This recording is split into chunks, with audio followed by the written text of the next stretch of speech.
네, 안녕하세요. 오늘 10월 24일 오늘 함께 해보실 와플터치 본문 말씀은 창세기 47장 13절에서 31절의 내용입니다.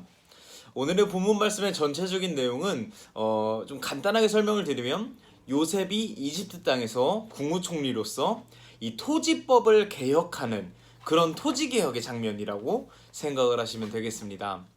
이제 기근이 점점 더 심해지자 사람들이 계속 돈을 주고 나라로부터 곡식을 사 먹고 돈을 주고 나라로부터 곡식을 사 먹다 보니까 돈이 다 떨어진 것이죠. 이 돈이 다 떨어지고 난 이 백성들이 이제는 어떻게 하면 좋을까요? 하면서 요셉에게 하소연하자 요셉이 그러면 이제 가축을 데리고 와라 라고 하는 것이죠. 그래서 백성들이 이제 가축을 데리고 국가에 바치고 곡식을 받아먹기 시작을 했습니다. 그런데 이 가축들도 이제 다 떨어지게 된 것입니다. 그래서 또 요셉한테 하소연합니다. 국무총리님, 저희가 이제 가축도 없는데 어떻게 하면 좋을까요? 하면서 스스로 종되기를 자처합니다. 그리고 요셉은 이를 받아들이고 모든 땅이 이제 국가화, 국유지가 된 것입니다. 모든 땅이 국유지가 되고 그곳에서 이제 수확물을 거둘 수 있도록 요셉이 나라의 종자 씨를 백성들에게 나눠준 것이죠. 그리고 백성들은 그 종자 씨를 가지고 열심히 일을 그 땅에서 다시 해서 얻은 수확물의 5분의 1을 이제는 국유지니까 나라에게 바치게 되는, 이게 5분의 1이라는 세금이 생긴 그런 이 토지 개혁이 오늘의 장면의 주요 내용이라고 생각을 하시면 되겠습니다. 이런 내용을 담고 있는 오늘 본문 말씀을 보면서 저희가 좀 묵상해 보고자 하는 내용이 총 두 가지 정도가 있는데요. 먼저 첫 번째는 이 요셉의 이 두 가지가 모두 이 요셉이 삶을 대하는 어떤 태도를 함께 보고자 합니다. 요셉의 태도 중에 함께 보고자 하는 첫 번째 태도는 바로 최선이라는 것입니다. 요셉이 애굽 땅으로 이제 팔려온 이후에 요셉의 그 모든 젊었을 때부터의 삶을 보면 단 한 번도 최선을 다하지 않았던 요셉의 모습이 없습니다. 보디발의 어떤 종으로 있을 때도 정말 그 안에서 최선을 다해서 살았고 믿음직한 사람이 되었고, 그래서 종 중에서 가장 이제 모든 재물을 담당하는 역할까지 맡을 정도로 최선을 다했고요. 그리고 그 이후에 감옥에 가서도 그의 신실함은 숨겨지지 않았습니다. 그 사람들이 요셉의 꿈을 해몽을 맡기고 부탁하고 또 그를 기억할 정도로 그 안에서도 그의 생활은 최선을 다했습니다. 마지막으로 그가 국무총리가 돼서도 그가 하고 있는 이 모든 일들을 정말 최선을 다해서 하고 있는 것을 볼 수가 있습니다. 사실 국무총리라는 게 정말 말 그대로 국가의 업무를 총책임하는 그런 일꾼이잖아요. 그런데 이 국가의 업무라고 한다면 뭐 크게 별거 없을 것입니다. 백성들이 잘 살면 그만이고요. 나라가 부강해지면 좋고요. 국왕이 힘을 잘 가지고 있으면 좋은 것입니다. 이 요셉의 토지법 개혁은 이 세 가지를 모두 만족시킬 수 있는 방법이었고요. 백성들을 위해서 미리 준비함으로써 백성들이 다른 나라처럼 굶지 않게 살 수 있도록, 이 전 세계적인 어떤 대대적인 기근임에도 불구하고 애굽 사람들은 먹을 게 없어지지 않도록 잘 준비했던 요셉의 업무였고요. 또 한 가지, 당연히 자연스럽게 다른 나라들에 비해서 훨씬 부강해졌고요. 그리고 이 토지법 개혁으로 인해서 국왕 입장에서는 굉장히 그 권력이 탄탄해질 수 있는 좋은 법안이었습니다. 그래서 실제로 오늘 본문 말씀 26절에 보면 이 요셉이 개혁한 토지법이 시간이 쭉 흘러서 이 성경 창세기를 기록하고 있는 모세가 통치할 때까지, 최소한 몇백 년이 흘렀을 그때까지도 이 토지법이 유지될 정도로 좋은 법안이었다라고 소개되고 있습니다.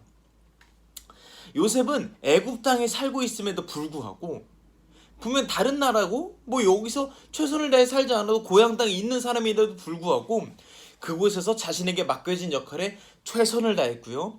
그곳에서 사람들에게 신뢰를 얻었고요. 하나님 보시기에 충성된 삶을 살았습니다. 이것이 요셉의 첫 번째 삶의 태도였습니다. 두 번째 요셉의 삶의 태도는 바로 구별입니다. 요셉이 이 애굽 땅에서 최선을 다해서 살지만 그의 정체성, 원래 정체성인 히브리인, 이스라엘 민족이라는 정체성을 버리지 않았다는 것이죠. 처음에 이제 이 야곱과 그의 가족들이 다시 이 이집트 땅으로 온다라고 바로 왕한테 이야기했을 때 좀 바로 왕이 굉장히 좀 뭐랄까요, 환대해 줬습니다. 그런데 그냥 일반적인 수준의 환대가 아니라 좀 왜 저렇게까지 이방인 신하의 가족들을 저렇게까지 챙기지 싶을 정도로 좀 오바해서 그의 가족들을 챙기는데요. 뭐 마차도 보내고 재물도 보내고 땅도 주고 바로가 왜 이렇게까지 했을까요? 그동안 바로의 행동들을 보면 약간 추측해 볼 수가 있는데 그것이 무엇이냐면 바로 왕은 요셉이 이집트 사람으로 바뀌길 원했던 것 같아요. 실제로 이 요셉에게 이집트 이름인 사르바베라 죄송해요. 제 사브낫 바네아라고 하는 이름, 사브낫 바네아 죄송합니다. 사브낫 바네아라고 하는 이름을 줄 정도로 이 하사하면서 요셉을 애굽화하려고 했고요. 또 실제로 그때 당시에 최고 상류층이었던 신관의 딸을 요셉에게 아내를 줄 정도로 요셉을 애굽화하고자 했습니다.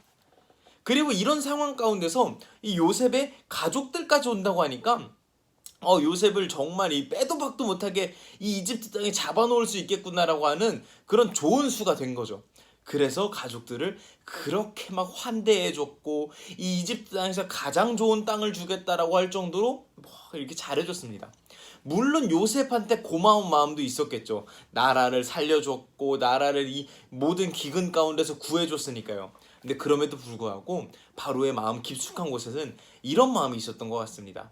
아무래도 국무총리가 이방인이면 불안하지 않겠습니까? 다른 나라 사람이 아니고 다른 생각을 품을지 모르니까요. 하지만 그를 내치기에는 국군을 좌우할 정도의 그의 해몽 능력과 업무 능력을 잃을 수가 없었던 것입니다. 하지만 그럼에도 불구하고 이 요셉은 바로의 이런 수많은 노력에도 불구하고 자신이 이집트 사람이라는 정체성을 절대로 갖지 않고 이스라엘 민족이라는 정체성을 끝까지 지켰습니다. 그것에 대한 예가 바로 왕에게 받은 사브낫 바네아라는 이름을 요셉은 사용하지 않습니다.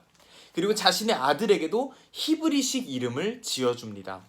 뿐만 아니라 결정적으로 야곱과 그의 가족들이 왔을 때 이제 어제와 그제 본문인데요. 뭔가 굉장한 의도를 가지고 목축업을 한다고 바로왕한테 말하십시오. 그러면 이집트 사람들은 목축업하는 사람들을 천대하기 때문에 그 이집트 중앙 땅으로 보내지 않을 것입니다. 라고 이야기했고요. 실제로 그렇게 해서 이집트의 수도 부근에 있는 땅이 아니라 외곽에 있는 고센 땅을 야곱과 그의 가족들이 받게 됩니다. 절대로 이 이집트 사람들 안에 깊숙이 들어가려는 것이 아니라 이곳에 살지만 이스라엘 민족이라는 정체성을 꼭 지키기 위한 굳은 다짐이 고센 땅에서 드러난다는 것이죠. 그리고 이 다짐은 요셉뿐만 아니라 야곱도 마찬가지로 나타납니다.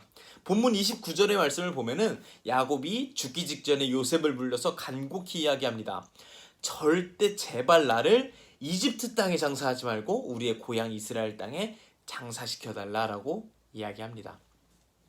이 요셉의 삶을 묵상하는 것은 우리 현실 속에서 살아가는 우리 그리스도인들의 정체성에 대해서 생각하는데 큰 유익을 줍니다. 이 세상에 발을 딛고 살아가는 우리가 그리스도인으로서 어떤 정체성, 어떤 모습으로 살아가야 할지 큰 교훈을 주곤 합니다. 우리의 삶 가운데 이 세상에 살고 있는 그리스도인으로서 우리는 어떻게 살아야 할까요? 우리는 요셉처럼 다른 사람들에게 신뢰를 얻을 만한 그런 그리스도인으로 살고 있는지 한번 점검해 봤으면 좋겠습니다. 그렇게 최선을 다하며 살고 있는지 한번 돌아봤으면 좋겠습니다.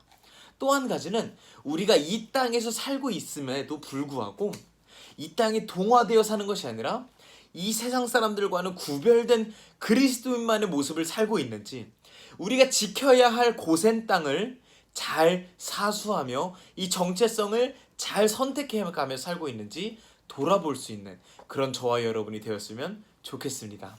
요셉의 최선과 요셉의 구별이 우리의 삶 가운데도 존재하길 소망해 봅니다. 감사합니다.